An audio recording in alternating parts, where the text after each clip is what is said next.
South Africa के अंदर 1.3 million भारतीय रहते हैं और इन 1.3 मिलियन भारतीयों को कभी भी मार दिया जा सकता है। ये भारतीय वहां पर शांति से रहने वाले, अपना काम करने वाले, साउथ अफ्रीका की आय में सहयोग करने वाले और यहाँ तक कि ये साउथ अफ्रीका की अपार्टाइड की जो लड़ाई थी उसमें भी साथ देने वाले लोग थे।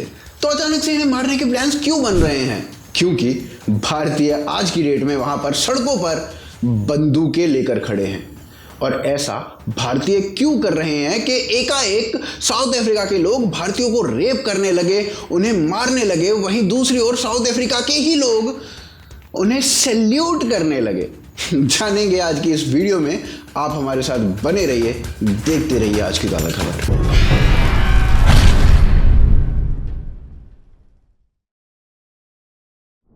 भारतीयों ने हथियार क्यों उठा लिए और सड़कों पर कुछ ऐसे चलने लगे? आखिर क्यों?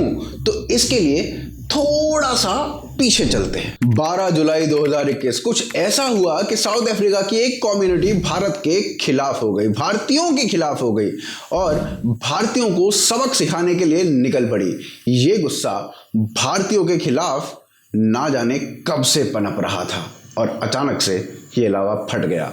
ट्वीट्स आने लगे जिसमें भारतीयों से नफरत फूट फूट कर दिखाई दे रही थी।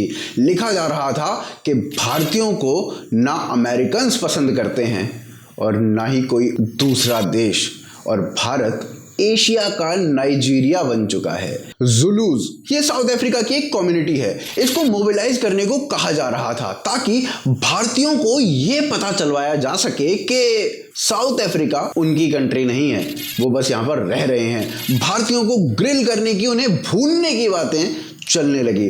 भारतीयों को अचानक से वाइट से भी ज्यादा रेसिस्ट बताकर उनके अगेंस्ट पूरी कम्युनिटी को किया जाने लगा।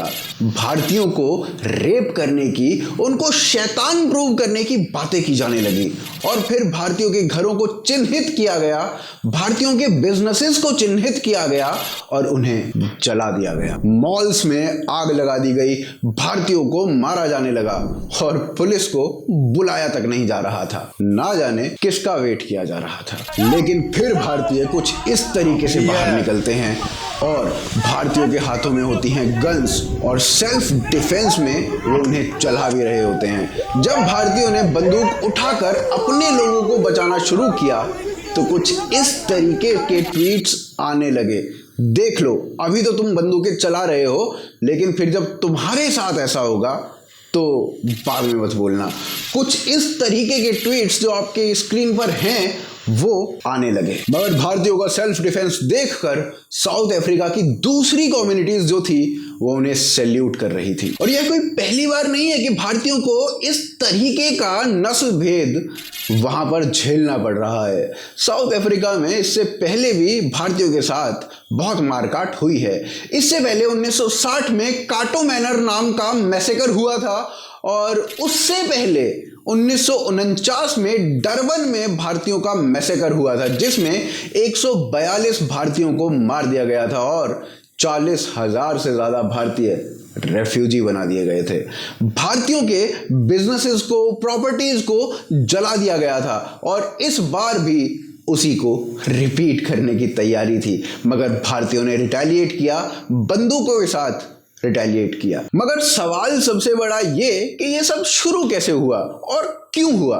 तो भाई जेकब जुमा नाम के एक फॉर्मर साउथ अफ्रीकन प्रेसिडेंट थे, उन पर एक कोर्ट केस चल रहा था जिसमें उनके ऊपर करप्शन के चार्जेस थे और उसके बाद उनके ऊपर कंटेम्प्ट ऑफ द कोर्ट के लिए 15 महीने की जो है सजा उनके लिए मुकर्रर कर दी जाती है और 7 जुलाई को तत्काल प्रभाव से उन्हें जेल भेज दिया जाता है और उनके सपोर्टर्स सड़कों पर उतर जाते हैं और प्रदर्शन कब कब में आगजनी में, वायलेंस में बदल जाता है, ये किसी को पता तक नहीं चलता।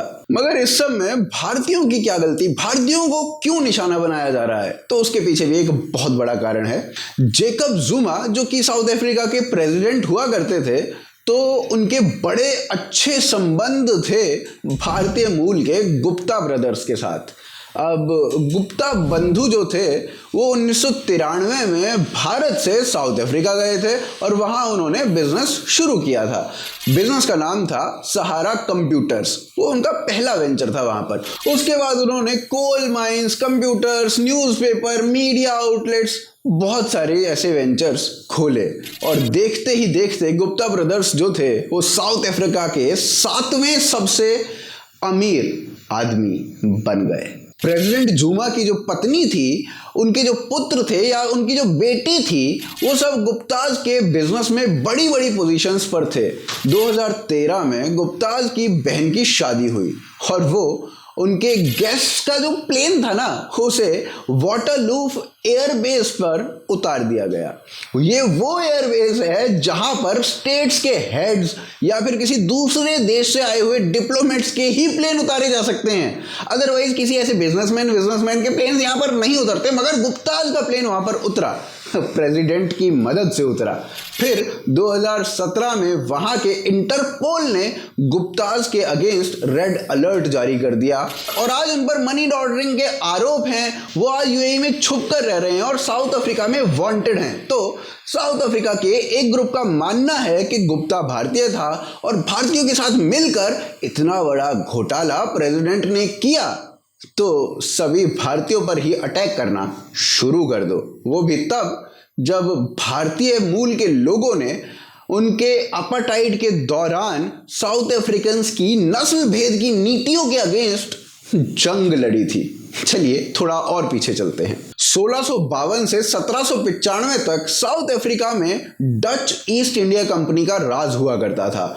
उसके बाद 1806 में वहां पर ब्रिटिश एम्पायर का आधिपत्य होने लग गया और फिर 1879 से 1915 तक साउथ अफ्रीका में वॉर्स हुई, भयंकर वॉर्स हुई, बहुत सारी वॉर्स हुई, जिनमें बॉयर्स की दोनों लड़ाइयां, कोजा वॉर, एंग्लो जुलू वॉर, शेखो खुन वॉर, इन वॉर्स का परिणाम ये निकला कि 1909-1910 में साउथ अफ्रीका में डोमिनियन स्टेटस आ गया, यानी ब्रिटिशर्स का आधिपत्य तो था मगर गवर्नमेंट साउथ अफ्रीकन्स की आ चुकी थी। और भारत में भी कांग्रेस कुछ डोमिनियन स्टेटस की ही डिमांड कर रही थी साउथ अफ्रीका को देखकर। कांग्रेस को इंडिपेंडेंस से नहीं, बस सत्ता से मतलब था, तो इसलिए वो सत्ता चाह रहे थे, इंडिपेंडेंस नहीं। फिर 1907 में एक कानून आया जिसमें भारतीयों को बैन कर दिया गया कि वो साउथ अफ्रीका के ट्रांसवाल इलाके में नहीं घुसेंगे। तो इस पर गांधी की अध्यक्षता में इस लॉ के अगेंस्ट सत्याग्रह छेड़ दिया गया और ये 1910 तक कंटिन्यू हुआ। फिर उसके बाद 1913 में सुप्रीम कोर्ट ने भारतीयों की मैरिज पर एक लॉ बनाया जिसके अगेंस्ट फिर से सत्याग्रह शुरू हो गया। मगर साउथ अफ्रीकन्स का कहना यह है कि गांधी जो थे वो एंटी ब्लैक थे और उनके कुछ लेटर्स ऐसे मिले हैं जो बताते हैं कि वो एंटी ब्लैक थे। मगर साउथ अफ्रीकन्स और यहाँ तक कि हमारी खुद की गवर्नमेंट भी ES रेड्डी को भूल जाते हैं, जिन्होंने साउथ अफ्रीका का पूरा समर्थन किया था और उन्होंने ये तक कहा था कि I can not feel free as an Indian until South Africa is free from apartheid. उन्होंने साउथ अफ्रीका के लिए भारतीयों के साथ मिलकर स्ट्रगल शुरू किया 1946 में और कई सालों तक ये स्ट्रगल कंटिन्यू रहा। मगर ये सब साउथ अफ्रीकन्स भूल रहे हैं और मारने के लिए आतुर हैं भारतीयों को। भारतीयों का सेल्फ डिफेंस में जो रिटेलिएशन है वो सराहनीय है और हमें एज अ कम्युनिटी उन्हें सपोर्ट भी करना चाहिए। तो आशान्वित हूं आपको ये वीडियो पसंद आई होगी। अगर आपको ये वीडियो पसंद आई है तो आप इस वीडियो को ज़्यादा से ज़्यादा शेयर कीजिए। आप हमें सपोर्ट करने के लिए patreon.com या फिर ज्वाइन बटन के थ्रू सपोर्ट कर सकते हैं, जो लिंक है आपको नीचे पिन कमेंट या डिस्क्रिप्शन में मिल जाएंगे। उसके अलावा आप ट्विटर, फेसबुक, इंस्टाग्राम पर हमें फॉलो कर सकते हैं। आप देख रहे हैं आज की ताज़ा खबर। जय हिंद, जय भारत।